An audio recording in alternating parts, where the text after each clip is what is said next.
24 марта 2015 года авиалайнер Airbus A320 авиакомпании Germanwings выполнял пассажирский рейс 9525 по маршруту Барселона-Дюссельдорф.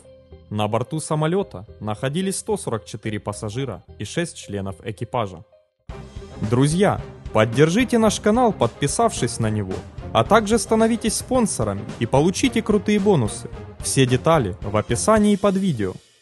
Согласно расписанию, рейс 9525 должен был вылететь в 9 часов 35 минут, но вылет был задержан в связи с техническими работами. Спустя 20 минут экипаж получил разрешение на вылет, и в 10 часов 1 минуту рейс 9525 взлетел с полосы 7-я правая аэропорта Барселона и взял курс на Дюссельдорф, куда должен был прибыть в 11 часов 55 минут. В 10 часов 27 минут самолет набрал высоту и занял 116-й эшелон. Скорость полета составляла 800 км в час. В 10 часов 31 минуту после пересечения французского побережья, недалеко от города Тулон, самолет покинул заданную высоту 11600 метров и без разрешения диспетчера начал быстро снижаться. При этом скорость полета снизилась с 890 до 793 км в час. В 10 часов 41 минуту авиалайнер снизился до высоты 1880 метров и внезапно исчез с экранов радара. На вызовы диспетчера экипаж не отвечал. Снижаясь со скоростью 18 метров в секунду, рейс 9525 задел правым крылом гору, после чего носом врезался в склон горы и взорвался, при этом полностью разрушившись. Из-за потери связи и быстрого снижения авиадиспетчер объявил сигнал бедствия. Для попытки обнаружения и восстановления связи с рейсом был поднят в воздух военный истребитель. Однако пилоту истребителя так и не удалось обнаружить авиалайнер. Только спустя несколько часов обломки самолета были обнаружены поисковыми вертолетами. Самолет разбился в гористой местности Альп Верхнего Прованса на высоте около 1500 метров над уровнем моря горы Дин-Лебен. Все находившиеся на борту 150 человек погибли. Катастрофа рейса 9525 занимает 3-е место по числу погибших в истории французской авиации, после катастрофы самолетов DC-10 под Парижем и МД-81 на Корсике. Расследованием причин катастрофы рейса 9525 занялось французское бюро по расследованию и анализу безопасности гражданской авиации. Позже к ним присоединилось немецкое федеральное бюро расследования авиационных происшествий. 24 марта французское бюро направило 7 следователей к месту катастрофы в сопровождении представителей компаний Airbus и завода CFM International. На месте катастрофы был обнаружен речевой самописец. Он был серьезно поврежден, но остался в рабочем состоянии. Также была найдена наружная оболочка параметрического самописца. Сам самописец был найден 2 апреля. На пресс-конференции 26 марта французские исследователи объявили, что второй пилот рейса 9525 Андреас Лубец умышленно перевел самолет в режим снижения.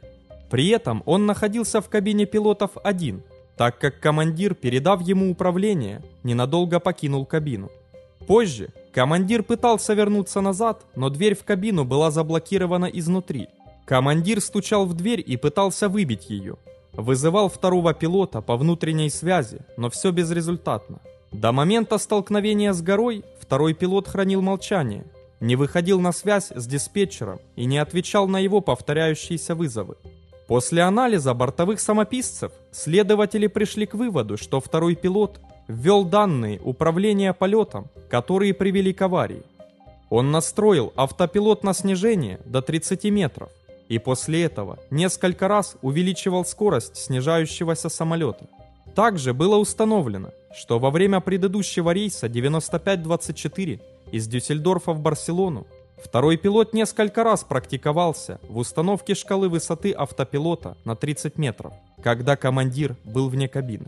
Через 3 дня после крушения немецкие исследователи обыскали собственность Лубеца в Монтабауре и изъяли компьютер и другие предметы. В предсмертной записке или каких-либо доказательств того, что действия пилота были мотивированы политическим или религиозным прошлым, не было обнаружено. Также, во время обыска в квартире Лубица следователи обнаружили в мусорном баке письмо, в котором говорилось, что он признан врачом, непригодным к работе.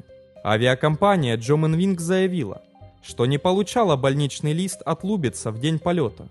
Согласно немецкому законодательству, работодатели не имеют доступа к медицинским картам сотрудников, а больничные листы, освобождающие людей от работы, не содержат информации о состоянии здоровья.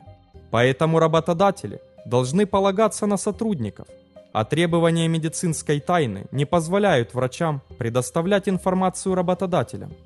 На следующий день власти снова обыскали дом Лубица, где нашли доказательства того, что он принимал лекарства, отпускаемые по рецепту, и страдал психосоматическим заболеванием. Следователи заявили, что поисковые запросы Лубица в интернете на его планшетном компьютере в дни, предшествовавшие крушению, включали такие запросы: способы совершения самоубийства и двери кабины и их средства безопасности. Окончательный отчет расследования был опубликован 13 марта 2016 года. Он подтвердил вину Андреаса Лубица в крушении самолета.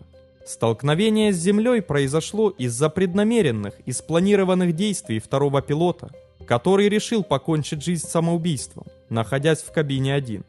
По данным следствия, Лубиц начал проявлять симптомы, которые могут свидетельствовать о депрессивном психосоматическом состоянии еще в декабре 2014 года. И последующие месяцы он консультировался с несколькими врачами, и ни один из них не предупредил об опасности руководителей авиационной отрасли или непосредственно его руководства. В связи с этим следователи рекомендуют, чтобы мировые органы авиации установили новые правила для регулярной проверки пилотов, которые в частности требуют от медиков тут же сообщать, если психическое здоровье пилота может поставить общественную безопасность под угрозу. По состоянию на февраль 2017 года авиакомпания Люфтганза, которой принадлежит дочерняя авиакомпания Germanwings, выплатила 75 тысяч евро семье каждой жертвы, а также 10 тысяч евро компенсации за боль и страдания каждому близкому родственнику жертвы. Смотрите также. 4 декабря 1974 года самолет DC-8 авиакомпании Martin Air выполнял чартерный рейс 138 из Сурабая в Джиду. На борту самолета находились 191 человек. Но при заходе на промежуточную посадку в аэропорту Коломбо самолет врезался в гору Анджималай и полностью разрушился.